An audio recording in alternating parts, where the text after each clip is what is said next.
I listen to the message. When I listen to the message, I say, babe, I found him. That's the real deal.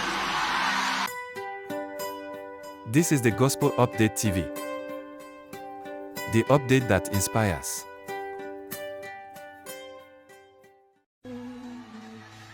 But one day, my girlfriend at the time, she said, babe, I need you in 2022. She said, I want you to listen to someone. And I was like, who you need me to listen to now? Note that this is in prison.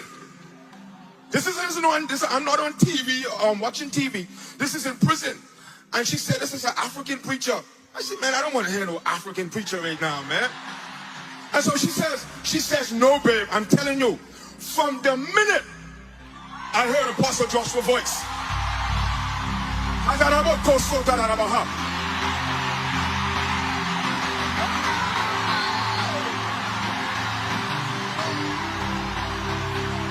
I listened to the message.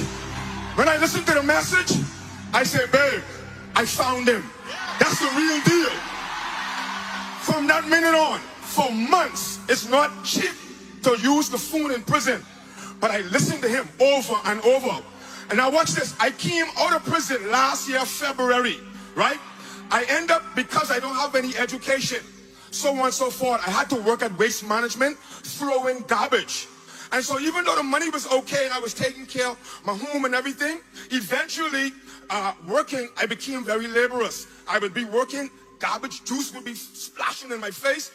But at the same time, I had the opportunity to put earbuds in my ears. And so while I was listening to this was going on and I was going through the struggle, I would listen to 3-4 sermons per day by Apostle Joshua Selman. And I remember when he talked about how he had a condition in his head, and he was in the back of the class, but he would speak in tongues. He would talk about how he was driving the bicycle in the rain. And so I said, oh, now I understand. When I encounter trials and tribulation, I can battle with the word that when men said there's a casting, men said there's a casting down, you said there's a lifting up, and I can do all things through Christ that strengthens me. And so I would listen to the sermons, and when I connected with him, I connected with Nathaniel Bassi. And so I was just listening to music. My wife, I listened to the music so much, she said, baby, you soon be an African. I say, it is what it is. So, but this is the thing. Everybody is talking about the grace of favor, but I want to talk about the grace for speed. Remember? Hallelujah, Jesus. Hallelujah. Hallelujah. Hallelujah, Jesus. Remember, Apostle always tells us, he says, these are not cunning devised fables. Earlier, remember when he said, there are people that can be in ministry for 20 years, and you can have someone who is submitted to transformation in 1 year and overtake the person in 20 years. Listen. I now have 2 businesses.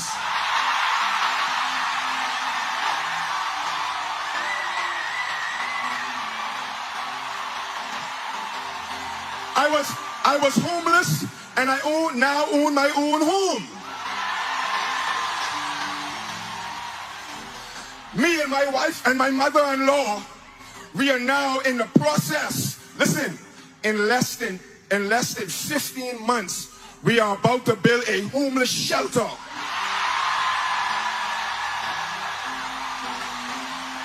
And one last thing. We are winning souls for Jesus. Hey, this is koinonia.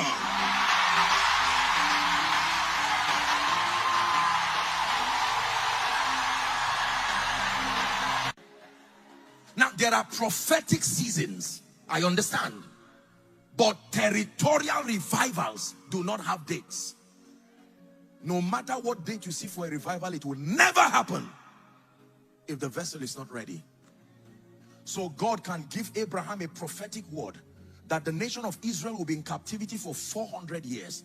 But because it took a longer time to prepare Moses, 30 years was added to that prophecy. And it looked like God lied. God said 400 years. Salvation came after 430 years. God can tell you, I'm changing your family 2024, but it may happen 2028. Not because he lied. That was when a savior, a witness became ready. Do you know what that means? The moment you assume a position of laxity and spiritual unseriousness, you have disrupted someone's season. Because whoever is connected to you, your carelessness, your prayerlessness, your wordlessness is not affecting you. It's affecting an apostle who should rise because of your witness. It's affecting a prophet who should rise. It's affecting a young lady. If Mordecai is not ready, Esther will suffer. Mordecai needs to be ready to call Esther. Then she becomes queen. And if Esther does not become queen on time, Haman will kill the Jews. There is timing to this thing.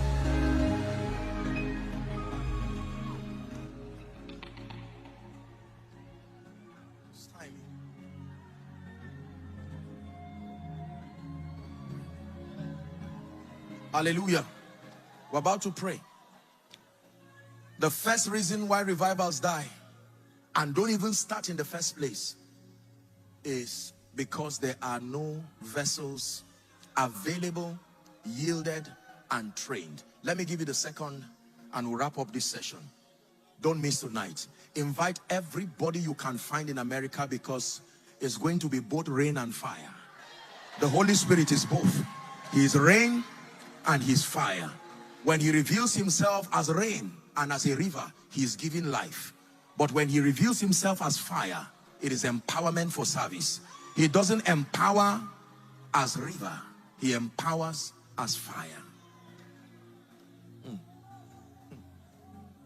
Hallelujah. The second reason why revivals die is called exhaustion. Pastor Nat, the sheer humanity of men.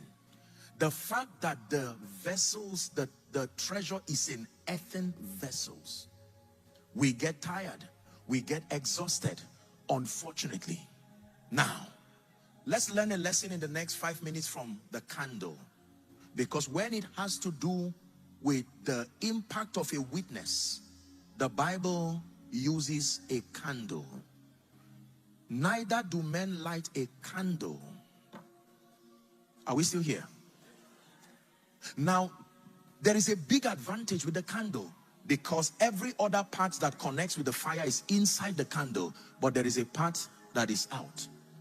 And from that part, once the candle is lit, the candle's fire is always at the expense of the size of the candle. Did you hear what I said? The continuity of the burning is at the expense of the size. It burns, but there is a side effect. Something begins to happen to the candle.